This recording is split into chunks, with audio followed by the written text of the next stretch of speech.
On vous souhaite la bienvenue à ericlatour.com. Dans quelques instants, on vous parle de la deuxième édition du Salon d'exposants Nos entreprises d'ici.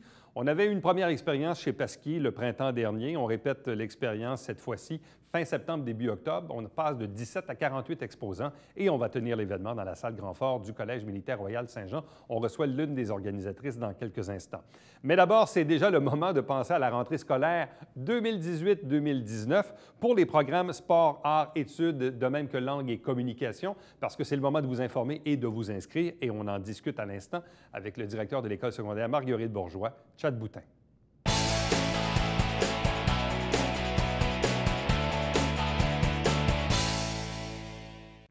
Il y a quelques semaines à peine, on était en pleine rentrée scolaire, mais il faut déjà penser à la rentrée scolaire, non pas celle-ci, mais la suivante, en septembre prochain, ou à tout le moins dans les semaines et les mois à venir. Pourquoi? Parce que du 25 septembre au 6 octobre, c'est le moment pour des inscriptions dans les programmes sport, arts, études, langue et communication.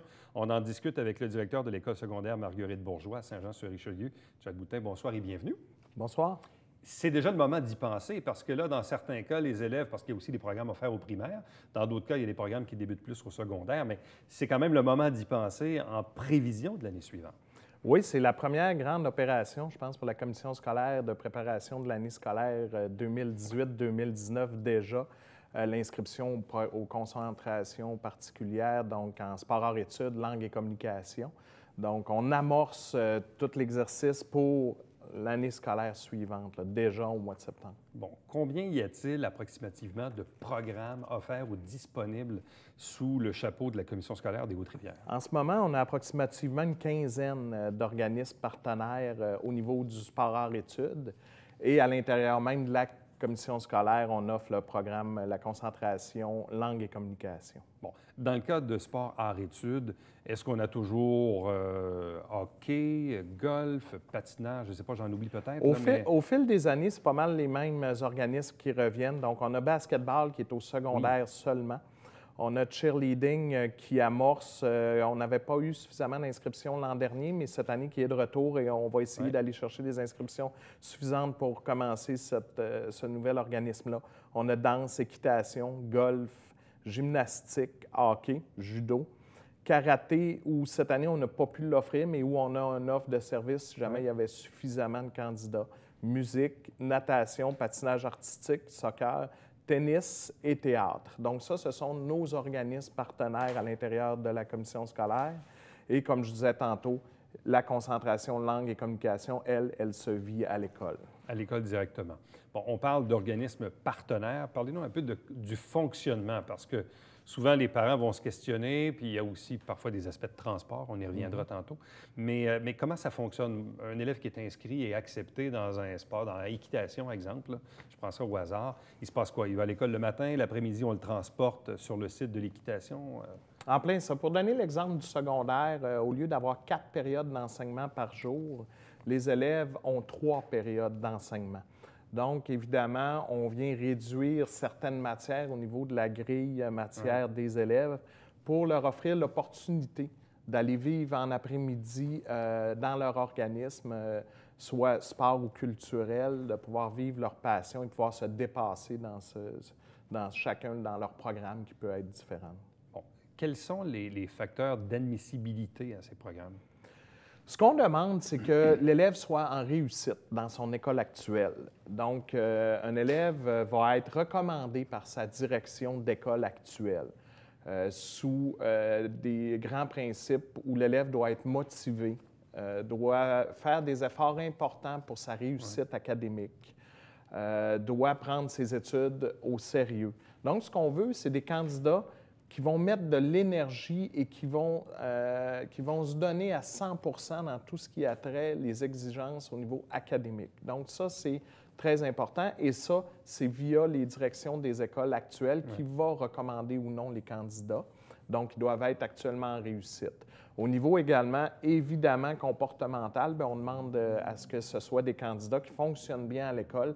La raison est fort simple, c'est que déjà, en enlevant 25 % du nombre d'heures d'enseignement, bien, on comprendra qu'on peut passer moins de temps à encadrer, à superviser, toute l'énergie est vraiment mise au niveau académique. Comment peuvent-ils compenser le 25 académique manquant? Est-ce qu'il est ajouté dans les 3 autres périodes? Bref, comment on le répartit pour pas que l'élève soit pénalisé en bout de ligne quand vient le temps d'avoir un examen du ministère, exemple? Ce qu'il faut savoir, c'est que c'est exactement le même programme de formation. Donc, évidemment, l'élève va passer au travers les mêmes grands encadrements au niveau du programme de formation. Mais il va le faire en 3 périodes au lieu de 4. Il va le faire dans un temps condensé, moindre, c'est ça. un condensé, où l'enseignant va aller vers l'essentiel, où peut-être il va faire certains travaux différemment, peut-être une répétition des exercices un peu moins nombreuse.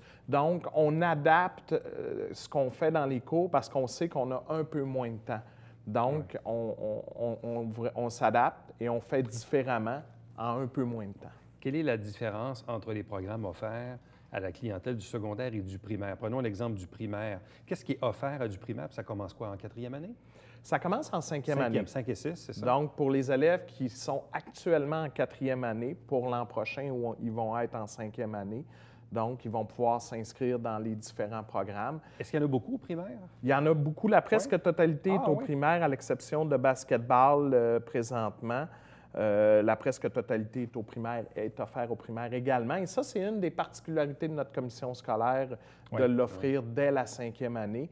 Et on va chercher un certain nombre d'élèves intéressés à faire du sport-études déjà à cet âge-là. Et dans la majorité des cas, donc, ils peuvent commencer le sport hors-études en 5e année du primaire et le continuer jusqu'à la 5e secondaire. Et le continuer jusqu'à la 5e secondaire. Dans le passage primaire-secondaire, au niveau du sport-études, on va avoir entre 50 et 65 des élèves qui vont décider de poursuivre vers le secondaire dans le programme qu'ils ont commencé au primaire. Dépendant des années, là, ça roule autour de ça au niveau de la poursuite entre le primaire et le secondaire. Bon, parlons des impacts au niveau du transport scolaire. Parce que, bon, dans le cas du matin, ça ne cause pas vraiment problème parce que l'élève est transporté à son école, quoique les écoles sont souvent en lien avec un programme en particulier. Donc, je dis n'importe quoi, disons que un élève devrait en principe fréquenter l'école NDL, mais que le programme XYZ, lui, il est offert à une autre école primaire. Il se passe quoi? L'enfant est transporté comment? Il revient comment? C'est quoi l'impact sur le transport? Tout d'abord, au primaire, on a 2 écoles. Donc, on a l'école Saint-Lucien qui offre le sport arts-études et on a l'école Hamel qui, lui, offre langue et communication. Au secondaire, on a l'école Marguerite-Bourgeois pour langue et communication, sport-études en secondaire 1-2 et l'école Joséphine d'Endurant en secondaire 3-4-5 en sport-études, langue et communication. Donc, le matin, pour ce qui est du sport arts-études et langue et communication, les élèves sont pris dans leur quartier à la maison et ils sont amenés à l'école de fréquentation. Pour ce qui est des sports arts-études, le midi, après dîner, ils partent dans leurs différents organismes toujours en transport scolaire. Donc, ça, c'est assumé par la commission scolaire. Par contre, le transport de fin de journée, dans chacun des organismes, ce sont les parents qui doivent l'assumer. Donc, si l'élève est à l'aréna, à la piscine, au théâtre, à la musique, le parent doit assumer le transport du retour à la maison pour tous les élèves en sport arts-études. Et pour ce qui est des élèves en langue et communication, ils retournent à la maison en transport scolaire à la fin de journée. Je vais prendre un cas un peu bizarre, mais juste un cas de figure. Disons que l'enfant habite à Saint-Blaise et veut fréquenter un programme qui est offert à Hamel ou à Saint-Lucien. On va le prendre à Saint-Blaise et on va l'amener de l'autre côté? Oui, effectivement. Transfert d'autobus ou... Il va prendre l'autobus de Saint-Blaise. Ça peut arriver que l'élève ait un transfert ou non à faire, dépendant des circuits d'autobus, mais il va être amené jusqu'à son école, soit à Hamel, soit Saint-Lucien, le matin, par le transport scolaire. Il va s'en aller à son organisme s'il est en sport-études le midi avec le transport scolaire et les parents doivent assumer la fin de journée. Bon, parlons des coûts qui probablement sont très variables d'un programme à l'autre, du plus cher au moins cher. Ça ressemble à quoi? Ça implique quoi financièrement pour les parents? Ça peut varier entre 2 000 et 4 500 $, dépendant des organismes. Et ça, sur le site de la Commission scolaire des Hautes-Rivières, chaque organisme a un dépliant dans lequel il explique leurs coûts et ça consiste, qu'est-ce que ça couvre et ça consiste en quoi. Donc, c'est chacun des organismes. Dépendant de l'encadrement qu'il offre, dépendant du type de sport, ça peut être très variable.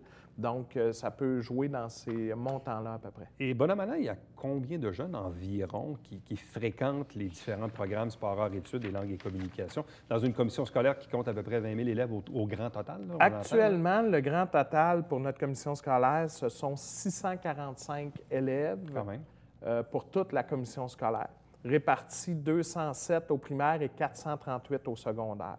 Donc, ce sont des programmes qui sont très populaires et pour qui il y a définitivement des élèves intéressés, une belle clientèle.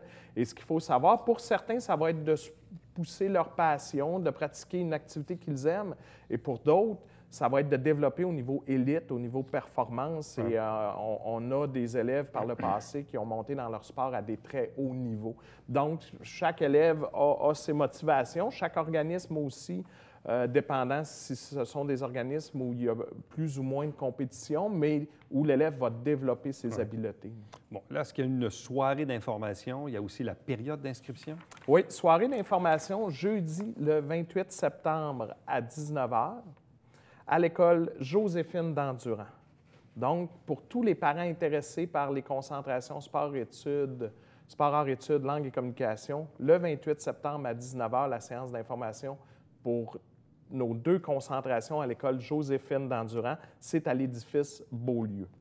La période d'inscription, c'est du 25 septembre au 6 octobre. Et comment ça fonctionne? Est-ce qu'on va sur le site de la commission scolaire? On doit téléphoner, remplir des formulaires? Sur le site de la commission scolaire, le formulaire est disponible. L'élève doit remettre son plus récent bulletin avec le formulaire de demande à son école actuelle de fréquentation. Et là, c'est la direction de l'école primaire qui va assumer le suivi, la recommandation ou non, et qui va faire parvenir directement aux différentes écoles. Donc, pour le parent, ce qui est important à retenir, c'est qu'ils doivent remplir le formulaire, ils doivent l'apporter à leur école actuelle de fréquentation, et c'est de là que les formulaires vont être acheminés par la suite vers les écoles qui offrent les différents programmes. Ultimement, quel est le bénéfice pour ces jeunes de faire partie d'un programme sport, arts, études ou langue et communication? Quand vous les voyez, là, après 1 an, 2 ans, 3 ans, 5 ans, même 7 ans dans certains cas, vous les regardez, ces jeunes-là, vous les regardez évoluer. En quoi sont-ils différents aujourd'hui, justement, parce qu'ils ont su profiter là, d'un programme particulier?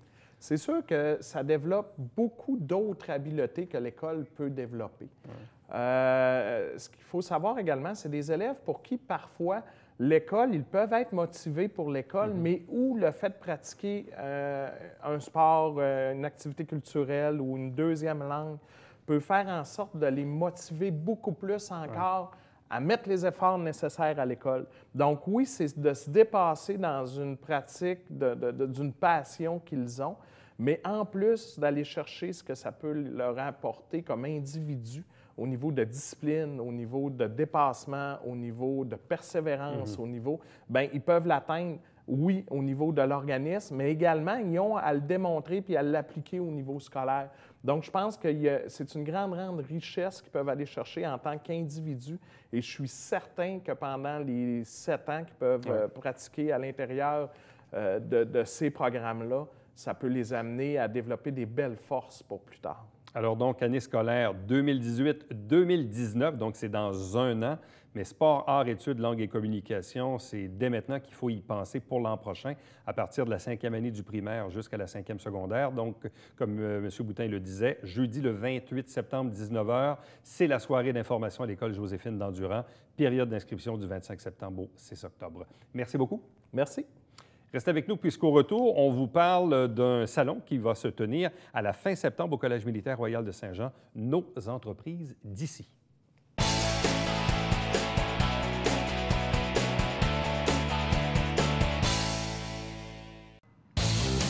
Salut, ici Alexandre Baudouin. Et François Trépanier. François, cette semaine à Sport Express, 100% géant. Oui, avec coach Alex Surprenant et Justin Lauzon, un des capitaines. Voilà, manquez pas ça.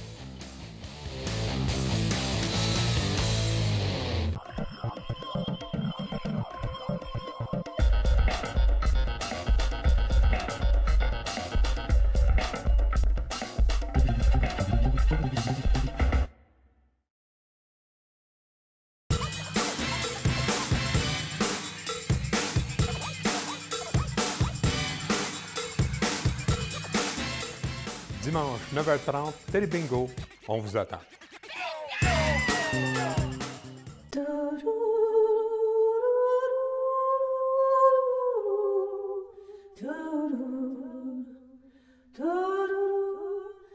Coulisses Bêta, jeudi, 19h.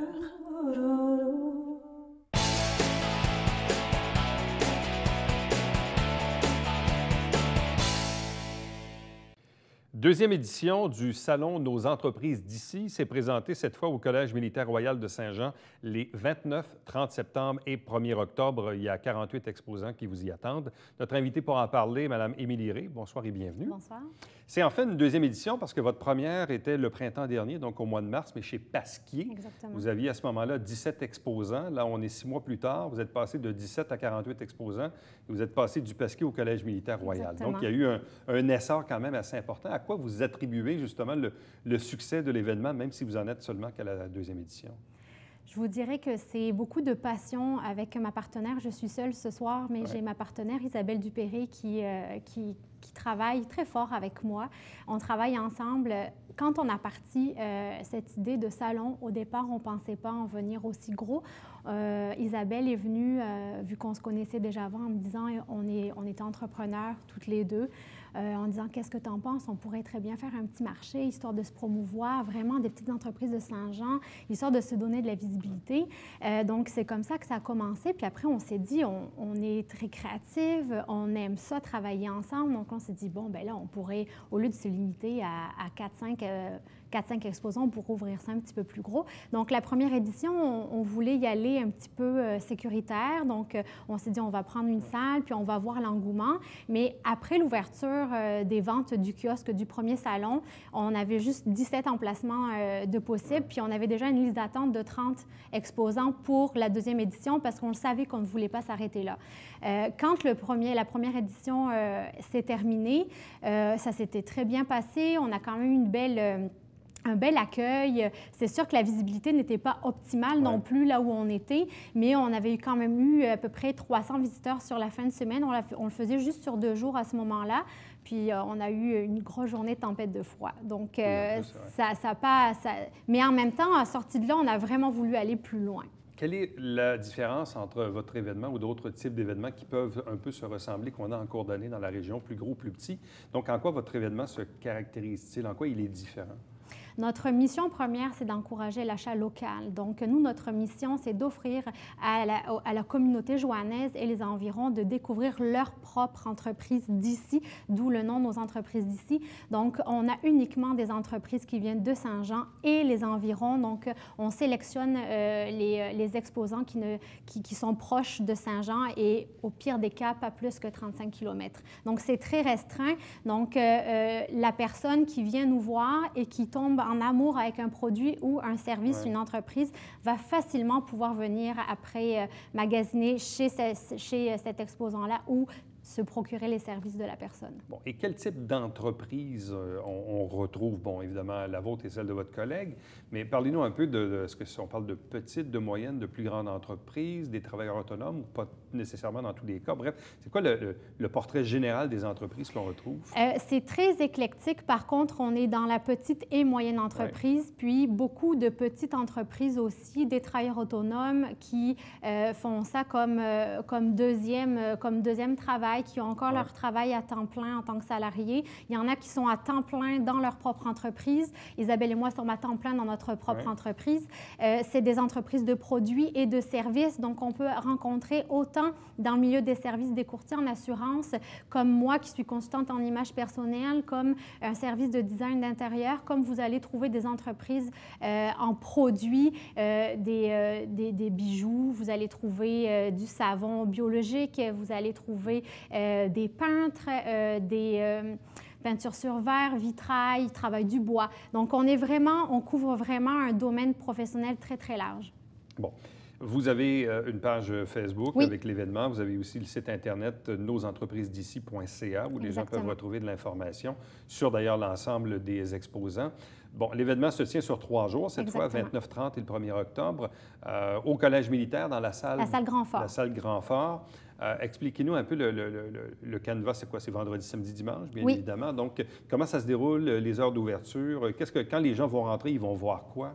Donc, je ne sais pas si vous devez connaître la salle Grand-Fort au Collège militaire, une très belle salle, vaste. Donc, quand on rentre, bien, les heures d'ouverture du vendredi, premièrement, on commence en après-midi de 1h à 9h le vendredi. Et le samedi, dimanche, c'est 10h à 5h. Donc, on couvre pas mal les heures d'ouverture de magasins en général. Puis, dans la salle, on a vraiment, c'est une salle qui est très aérée, très ouverte. On a voulu absolument donner une sensation de lumière et de clarté. Donc, les kiosques ne sont pas séparés par des murs chacun. Donc, on est vraiment tous là ensemble de façon vraiment à faire un petit circuit pour aller voir les différents exposants. Puis, chaque entreprise a une bonne visibilité. Donc, il n'y a pas de petit recoin où on est coincé. On est vraiment là pour que tout le monde ait sa place de la bonne façon. Et là, en ouvrant sur 3 jours et en ayant 48 exposants, est-ce que vous vous êtes fixé un certain objectif de fréquentation? Alors, pour la première édition, on avait estimé ça à 300. Là, on a triplé les exposants. Donc, on se doute qu'on va doubler, voire tripler l'achalandage au niveau de la fin de semaine. En tout cas, on espère. Puis le pourquoi on est ici, c'est vraiment pour pouvoir donner, nous offrir à la communauté de Saint-Jean et faire en sorte qu'on ait une très, très belle publicité avec ça. Bon, l'accès, est-ce qu'il y a des coûts reliés à l'entrée? Non, l'entrée est complètement gratuite. Et puis, c'est ça, c'est gratuit, donc on n'a aucune restriction pour venir nous voir finalement. Bon. Quand même, pour les exposants, ça reste quand même, ce sont des journées exigeantes, parce qu'il faut tenir le kiosque. Parfois, on va être debout ou assis, mais bref, c'est quand même de longues heures. Il faut en même temps discuter avec les gens, mais au final, et je présume que c'est probablement la raison pour laquelle vous êtes passé de 17 à 48, il y a toujours ce besoin d'avoir un contact peut-être un peu plus privilégié, peut-être un peu différent aussi, d'aller chercher une nouvelle clientèle, de faire découvrir les produits et les services. Exactement, parce que quand on est entrepreneur et qu'on n'a pas une boutique pignon sur rue, il y a certaines boutiques de Saint-Jean pignon sur rue qui seront à notre salon, mais ce n'est pas tout le monde, ce n'est pas le cas. Donc, souvent, on travaille chez soi. On ne va pas forcément à l'encontre de la population. Donc là, oui, c'est exigeant, c'est 3 jours quand même assez intenses, mais en même temps, il y a tellement une chaleur humaine qui se dégage de ce moment-là. Puis, on l'a vu avec Isabelle à notre première édition, juste 17 exposants, c'était merveilleux l'ambiance qu'on a eue, l'alchimie qu'il y a eu entre les exposants. Puis, on connaît, nous, en tant qu'exposants, les autres entreprises. Donc, on est nous-mêmes des clients potentiels pour tout le monde. Donc, c'est juste merveilleux. Puis, on a le temps de se reposer après ça, il n'y a pas de problème. Bon, aussi votre intention, parce que très souvent, ce genre d'événement-là se tient sur une base annuelle. Oui. Vous avez un peu la particularité de vouloir le tenir 2 fois par année, donc à l'automne et au printemps. D'où vient aussi cette idée là, de répéter l'événement aux 6 mois? Quand on est sorti de notre première édition, on n'était pas encore sûr d'en refaire un à l'automne. Mais sincèrement, on a tellement eu un bel engouement de par nos exposants qui étaient là qu'on s'est dit, bien, on ne peut pas s'arrêter là. Puis on aime ça travailler ensemble avec Isabelle. Donc, on s'est dit, on va aller toucher peut-être une population différente. Il y en a qui sortent moins, peut-être au printemps. Moi, je me rappelle, à cette période-là, il faisait tellement froid qu'on n'a peut-être pas pu aller voir, accueillir tout le monde. Puis là, à l'automne, bien, en même temps, ça permet aux entreprises de préparer leur automne-hiver, puis peut-être promouvoir leurs produits pour Noël aussi. Donc, il y a un objectif derrière ça, c'est de différencier peut-être les produits qu'on a à offrir, puis aller toucher une autre catégorie de clientèle aussi. Bon, avez-vous l'impression, et probablement on verra les résultats, le bilan de la 2e édition, mais avez-vous l'impression que vous êtes en train de bâtir quelque chose qui potentiellement peut grandir, grossir et tout ça? On aimerait tellement ça. On va attendre le bilan, comme on a dit, de cette édition-là, mais on le sait que déjà, on a déjà plus ou moins annoncé à l'interne que ça serait de nouveau au mois de mars l'année prochaine. On a fixé les dates avec Isabelle, mais on ne les a pas dévoilées encore. On a déjà une liste d'exposants en attente qui ne pouvaient pas être là à ce salon-là, mais qui veulent être là au prochain. Puis des jeunes entreprises qui démarrent, qui n'avaient pas les reins solides pour être là, veulent être là au printemps prochain. Donc oui, on va laisser la chance à nos exposants de revenir, mais en même temps, si on n'est pas biannuel et que une entreprise ne peut pas être là en octobre, elle aura la chance d'être là au mois de mars. Donc, c'est cette optique-là d'offrir une visibilité maximale à nos entreprises. Donc, deuxième édition du salon Nos entreprises d'ici. 48 exposants les 29-30 septembre et 1er octobre au Collège militaire Royal Saint-Jean dans la salle Grand Fort. Vous avez l'adresse Internet au bas de l'écran pour vous y référer, bien sûr. Donc, deuxième édition. Donc, on verra bien sûr les résultats de tout ça, mais on invite les gens, bien sûr, à vous rendre visite à l'occasion de ces 3 jours et de découvrir, comme vous le dites, là, des produits et des services émanant d'entreprises d'ici. Exactement. Merci beaucoup. Merci beaucoup. Bonne chance. Merci.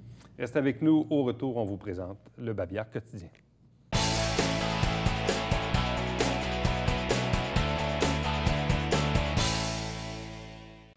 Jeudi, le 28 septembre, à compter de 13 h, journée porte ouverte au comptoir vestimentaire de la Saint-Vincent-de-Paul de Saint-Jean-sur-Richelieu. Celui-ci se trouve au 747 de la rue Saint-Jacques à Saint-Jean-sur-Richelieu.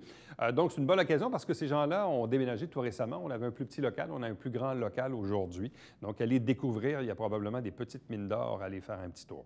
À chaque semaine, on vous présente des extraits des travaux du conseil municipal. Il reste encore quelques séances avant, bien sûr, les élections du dimanche 5 novembre. Et vous rappelez également qu'à chaque dimanche matin, 9h30, en direct, 4 000 $ en prix cette saison, hein, c'est nouveau, c'est le Télébingo et il y a 30 dépositaires dans la région pour acheter vos livrets. Prochain rendez-vous, nous, c'est demain. Bye-bye.